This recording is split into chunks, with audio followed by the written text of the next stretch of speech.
Back in the original Overwatch, one of the most interesting experiments Blizzard ever ran was the Overwatch Archives. This was a seasonal event that actually offered some sort of PvE, and if you didn't get to play these, you weren't missing much gameplay-wise, but the settings were pretty neat. Uprising, Retribution, and Storm Rising were all small story missions set in the past. Tracer's first mission as an Overwatch agent, Blackwatch's assassination of a high-ranking member of Talon, and an Overwatch strike team led by Sojourn tracking down Maximilian. Overwatch has always had a story. The narrative has always been hinted at through cinematics, comics, skins, and voice lines. I shouldn't be surprised you took his side.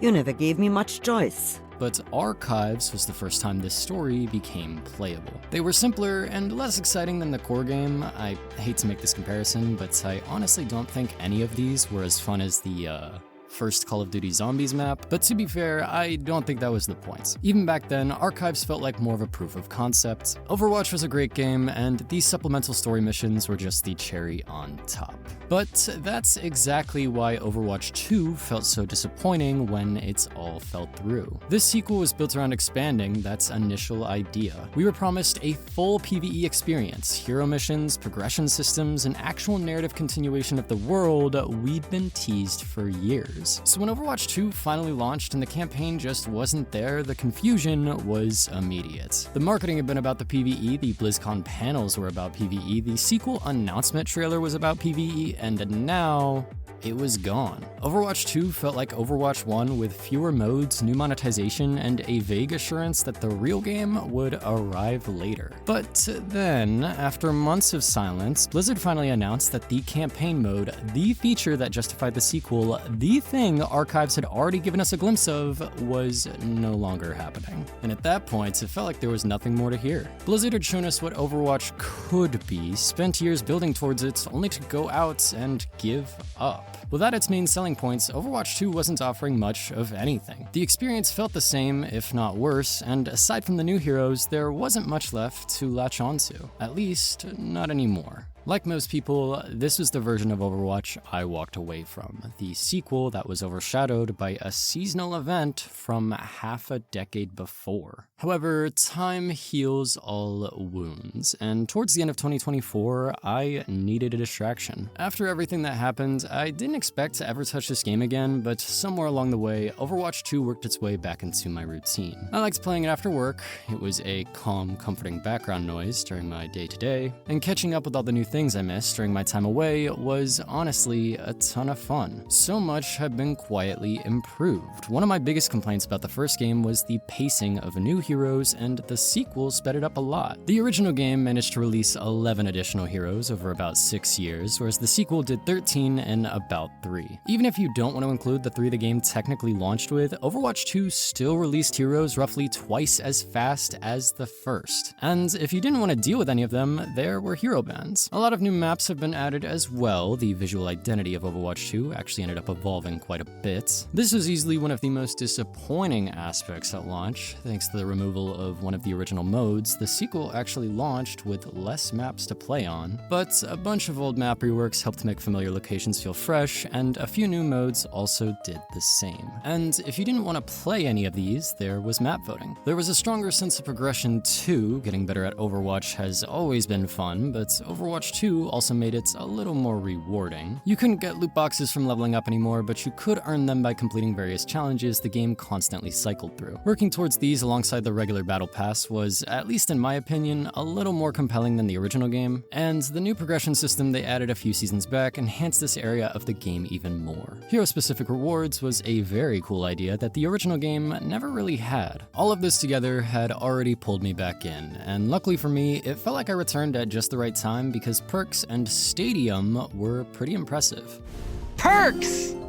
Perks were match-based upgrades that let heroes grow during normal games of Overwatch. Each hero got 2 upgrades, and both of them gave you a choice. Some perks are small, quicker cooldowns, better range, tighter abilities, while others went further, adding new effects, or even bringing back old mechanics. They weren't much, but in practice, perks reshaped how matches played out. This is the closest Overwatch 2 ever came to feeling like a true, enhanced version of Overwatch 1, but Stadium, however, felt like it was trying to be a different version of Overwatch entirely. This This was an attempt at creating a real third pillar alongside unranked and competitive. It was structured differently, borrowed a few MOBA-inspired ideas, but stayed close enough to standard Overwatch to feel familiar. I put a ton of time into Stadium throughout 2025. The addition of this mode definitely changed my opinion of the sequel. Admittedly, it was very experimental, but I kinda like that. Overwatch 2 broke pretty much everyone's trust. I don't want to sound like I'm coping, there really wasn't anything here before. If you watched all the cinematics, read all the comics, bought all the books, none of that mattered anymore. Overwatch 2 used to be nothing but a company restructuring that we all had to sit through, but the core Overwatch experience has unfortunately always been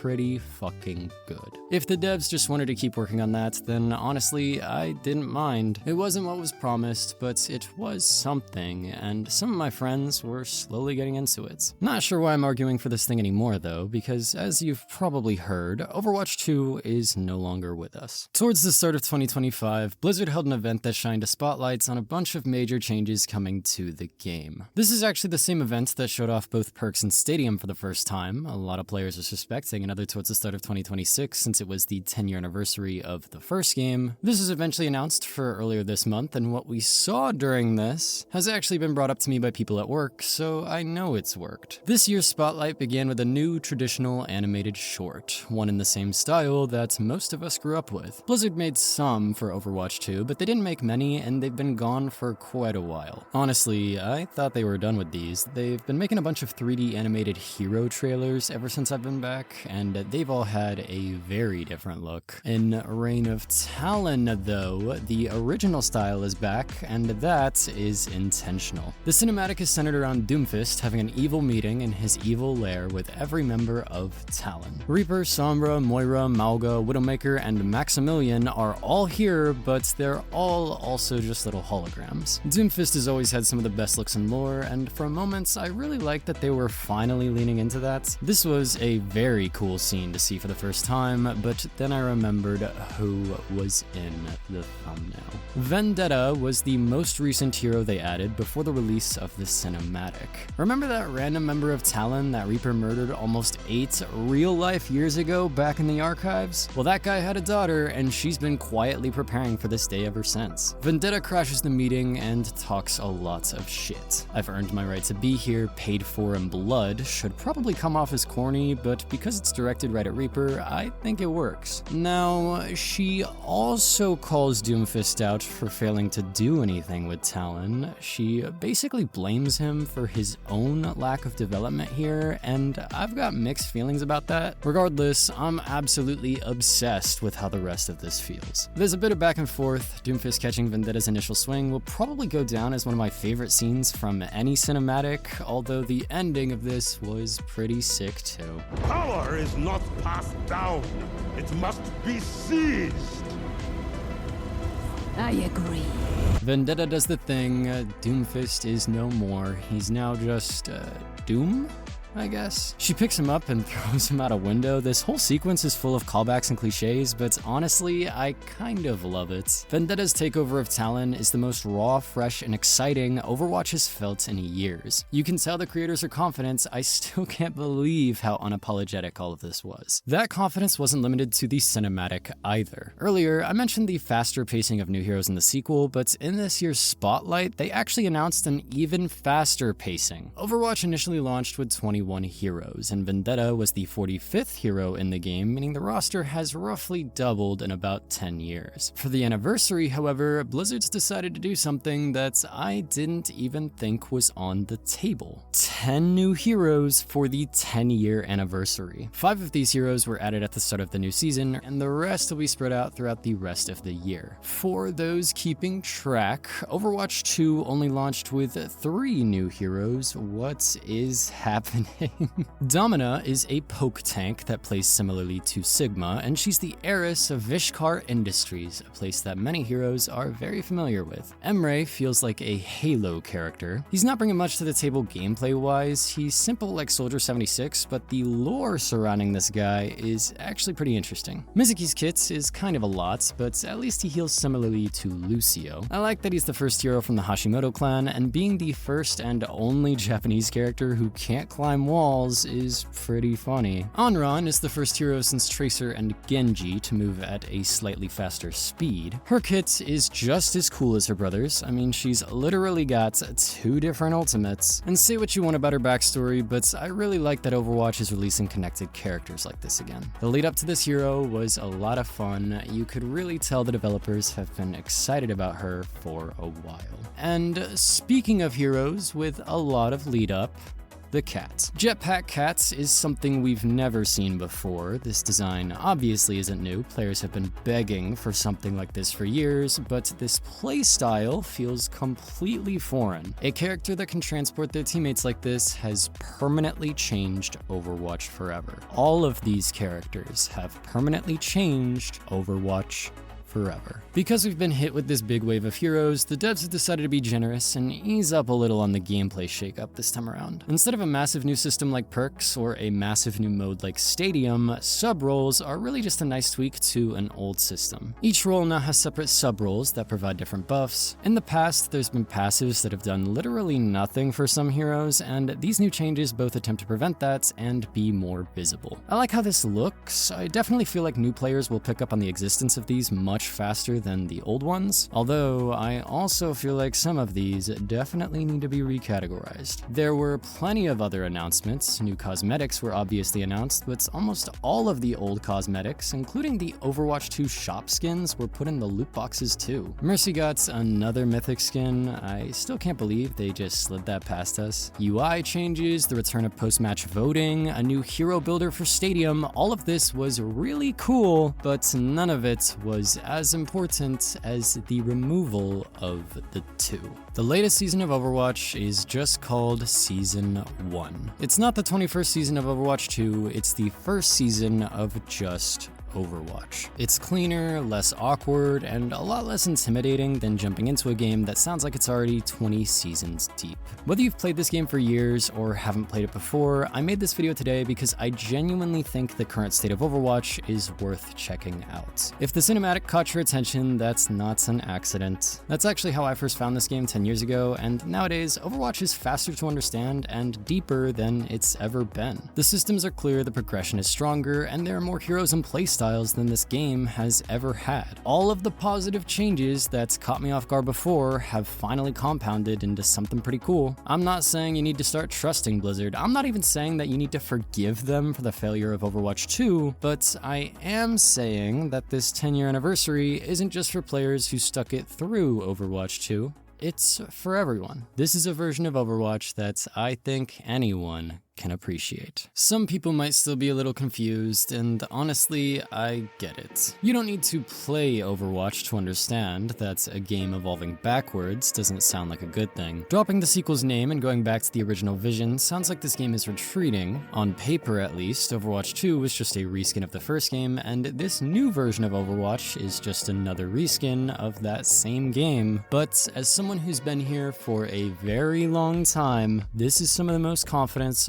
Overwatch has ever had. What seems to be happening now is pretty simple. They're going to keep improving the core PvP experience, adding new heroes faster, experimenting more openly, and if they can also tell stories along the way by borrowing some more modern live service ideas, then they're willing to try. Since I've been back, every new hero release has come with some sort of 3D animated hero trailer. Control, Hazardous Tactics, The Hunt Begins, Elemental Kin, and La Lupa. These were never marketed as the same thing as the old animated shorts. Blizzard always saw them as something different, but they were still fun to watch. I can't believe I came back to this game right in time for them. In hindsight, Vendetta cutting down an Omnic comparable in size to the one that Overwatch 2 opened with was a very nice touch. Vendetta's had both a hero trailer and a full animated short dedicated to her. And if you read the comics, you've probably noticed just how frequently she's been showing up there too. She first appeared in Reconciliation, but she also plays a role in A New Empire, Vested Interests, The Upper Hand, and Vengeance Comes. skills. She's the champion of the Colosseo. Like Doomfist before her, Vendetta was actually teased in-game long before her release. Posters with her silhouettes and a replica of her sword both appeared in Arena Victoriae. We saw her fight there during her hero trailer, and a new empire confirmed her status outright. This is the slice of the Overwatch universe that Vendetta is meant to open up, but because she's also so integral to the lore, several characters are showing up more. What makes Vendetta so interesting isn't her connection to the archives or her power scaling in comparison to the other characters, it's her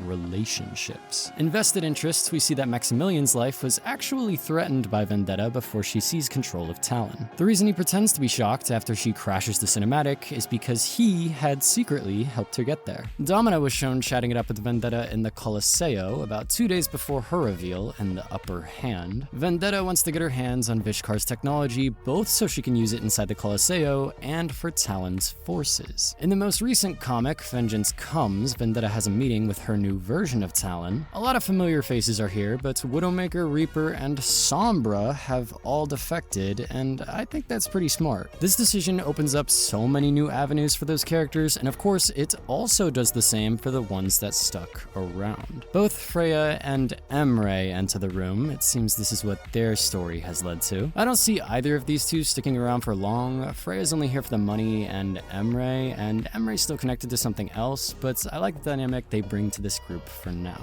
They all start planning an attack on Watchpoint Gibraltar, and during the middle of their planning, Ash calls them up from Powder Keg Mine and starts talking about providing cover. Don't worry, we do get to see Bob for a moment. Yes, this might just be the most compelling Overwatch has ever been. Mauga is sent on a diplomatic mission to Junkertown. Vendetta wants him to find out what it'll take to get their queen to work with them, and I just can't wait to see where that goes. I mean, Widowmaker, Reaper, and Sombra already left. What if Mauga just fell in love with that place? Up until this point, it's all been pretty hype.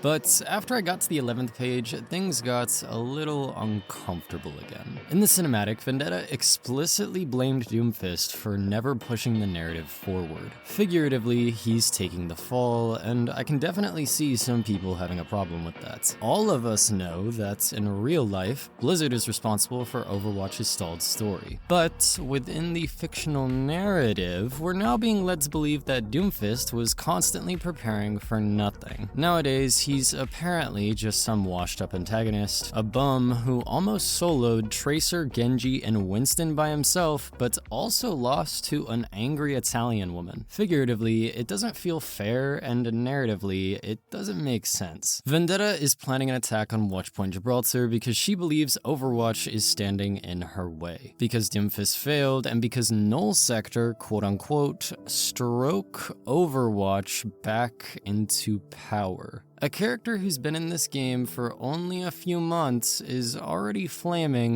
the two biggest villains this franchise has ever had. The canceled campaign, the deletion of Overwatch 2, Blizzard's biggest failures, all of that is being folded directly into this current storyline. I can't forget how cool the archives were because Vendetta's father died during them. I can't forgive the failure of Overwatch 2 because the two major antagonists of that game are now being used to prop up someone else's story. The commitment to this character has been very hard to ignore, and while that's exciting, it's also a little off-putting. If some of this sounds like nitpicking, that's because it is. I wanted to make this video in order to celebrate Overwatch being back, in order to draw attention to the fact that Aaron Keller has got this game in a great place again and is now finally trying to tell stories with it, but after playing it for almost a year and a half, I'm also very aware that Overwatch is a lot different than it used to be. I was already pretty shocked by everything I had to catch up with when I returned to the sequel, but now there's been 9 more seasons and that game is gone. Being a new player, or hell, even an old player trying to catch up is going to be difficult. And watching major villains you remember get dressed down by a character you probably just met doesn't help. If you've seen the new season of Overwatch and don't like it, you're not wrong. There are valid reasons to dislike it. This game already teased a much larger narrative it before, and that fell through. The content drought at the end of the original game still happened, and that drought still led to a sequel that's, at least initially, offered nothing. And even then, what it eventually did offer wasn't anything like what was promised. If the new season didn't win you back, if Vendetta's role in the story doesn't work for you, or if you just don't think Overwatch deserves another chance, I get it. You don't owe this game your time or your trust. But for me,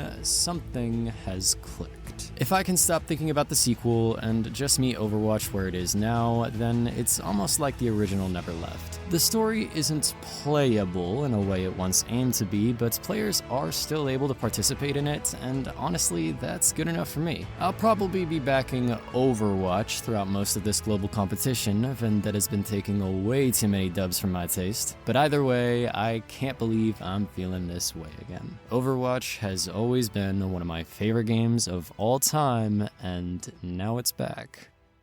Thank you for watching.